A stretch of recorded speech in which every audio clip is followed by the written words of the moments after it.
ce rera waka haramun ne ƙarya yake yi, bai sani ba ne, in ma bai sani ba, in ma ƙarya yake yi, in ma ya jahilta. Rera waka ba haramun ba ne, ka rera waka da murya mai daɗi, wannan ba haramun ba ne. Shi ma sima, ka zauna kana sauraron waka kana jin daɗi, wannan shi ma ba haramun ba ne. Kuma kar ku ce sai iya wani waka da ya shafi addini, ko waka ce ta al'ada ba haramun ba ne. A rera waka, a yabi wani abu, wakan aure ko wani abu, duka ba haramun ba ne. Ba haramun ba ne a yi waka da aure.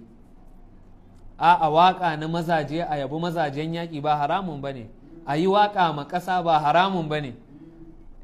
Kamar yadda za ka ga Misra akwai wani waka da suke da shi na Hafiz Ibrahim, wai sunan wakan Misra ta tahaddasu an nafsiha ko wa qafal khalqu yanzuruna jami'an kaifa abni qawaid al majdi wahdi wa bunatul ahrami fi salif ad dahr ka fauni al malama inda at tahaddi ana tajul ala'i fi mafraki ash-sharqi wa durratuhu qalaidu itqi ana in qaddara al ilahu mamati la tara ash-sharqa yarfa'u ar-ra'sa ba'di. Wani waka ne suna ce ma wakan Misra ta tahaddasu an nafsiha.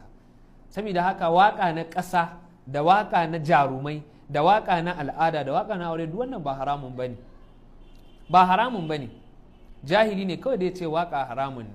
Gashi nan wannan sahabin ya ce ina zauna da annabi sama da sau 100, sahabbai suna rera waka ya tanashaduna. Idan aka ce munashada shine a rera da tangimi, ana rerawa irin rera wanda yake shiga cikin zuciyar nan, ba haramun bane. Sayyiduna Ali zai shige da coci a coci